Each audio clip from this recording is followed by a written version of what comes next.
I'm Erica Pandey, the City Hall and Politics beat reporter here at the Yale Daily News, and I'm sitting here tonight with Fish Stark. Fish just debated Sarah Adelson, and they're the two Ward 1 primary candidates in the race coming up on September 16th.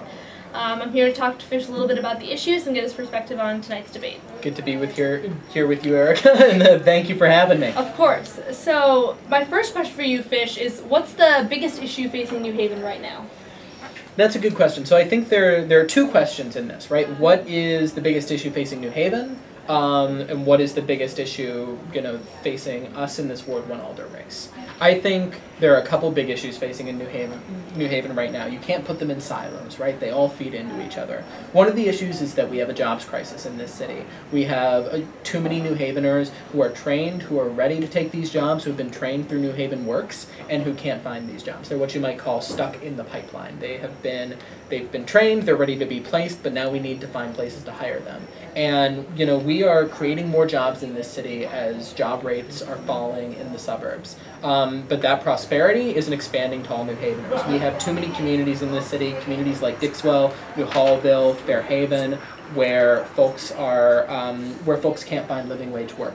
And, on that, we need to strengthen our pipelines, make sure that they're hiring folks from the reentry population, and we need to make sure that we're organizing for strong community benefits agreements with employers so that they're committing to local hiring. We also need to think about the problem of violence in this city, and this is something I think that is underlaid by the fact that there's not a lot of people have living wage jobs. And I think the way that we work on that is by having strong community policing, officers building relationships with residents, getting out of cars, walking more beats, but I also think it means specifically expanding the officer and residence program that pays officers to live in public housing. I think it means expanding de-escalation training, and I think it means making sure that we're expanding our body camera pilot program so that people feel that there's a relationship, that there's a sense of accountability. We need to have a strong civilian review board based on the proposal that was democratically passed by New Haveners some time ago, with ability to investigate, ability to recommend discipline. But the fact is that the committee overseeing that process hasn't met in months, and so we really need to push that in the right direction. And the final issue that I think is the most important is we need more opportunities for kids. We need to expand the Youth at Work program that places students in summer jobs. It was over 1,200 students at its peak, and now it only serves about 700. We need to have better early childhood education in this city, more free and reduced price preschool slots. We need to expand restorative justice programs so that we're not suspending and expelling so many students, especially students of color. We need to endorse Mayor Harp's plan to keep schools open from 6 to 6 so that students have a safe place to go, support new youth centers like the Escape, rebuild the Q House, and we need to make sure that we're expanding wraparound services like Boost in our city, that students are getting the support they need. So those are some of the major issues facing the city, and I think the question now is, what does the Ward 1 Alder do?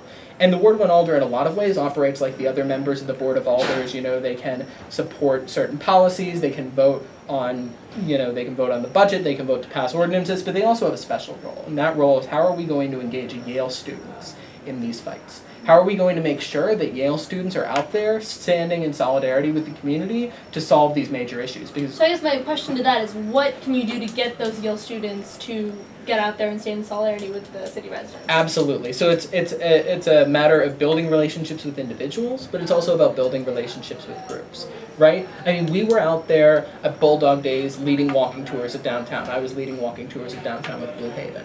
We were out there on freshman move-in day and all of Camp Yale registering voters in the dining halls. At the end of the day, it's just about someone who is willing to do the work, to go out there on campus and just talk to people, have a conversation with them, challenge some of the perceptions of New Haven and say, I love this city and this is why I love this city, and what do you care about? What are you passionate about? Here are some of the things you can do. It's also about building relationships with student groups, building relationships with activism groups in the progressive community like the Dems, MECHA, BSA, making sure that we're working with them to get them connected to activism that's going on in the community, but also building relationships with groups that aren't necessarily as involved with New Haven, the YCC, sports teams, Greek organizations. And then it's also about advocating for Yale to build sustainable bridges between Yale and New Haven, increasing its term time and summer fellowships, creating a freshman pre-orientation program in the city, having some content during Camp Yale about New Haven that is not the safety briefing. We need to look at what is our university doing to build strong relationships between students in the city and change consciousness about these issues on campus. And my last question is speaking to something you said in the debate.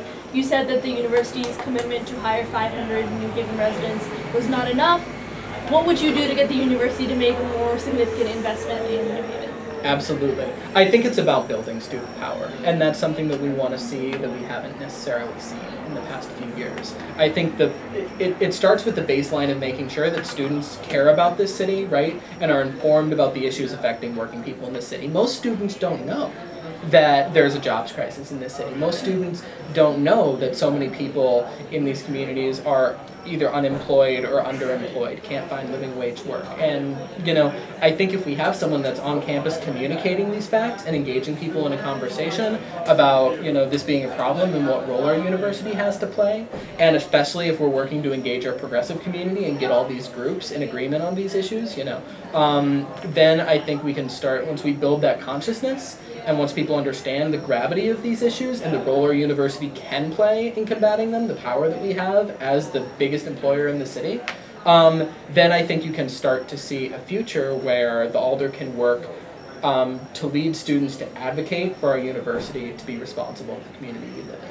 But it starts with an engaged Ward 1 Alder who is willing to build those relationships year-round. Thanks, Fish, and good luck for the primary coming up on Wednesday. Thank you, guys. The Ward 1 Alder. Sarah is being challenged by Fish Stark in the Ward 1 primary. How is your experience different in mobilizing students as a graduate of 2012 versus a student on campus right now? Yeah, I think, like most Yale students,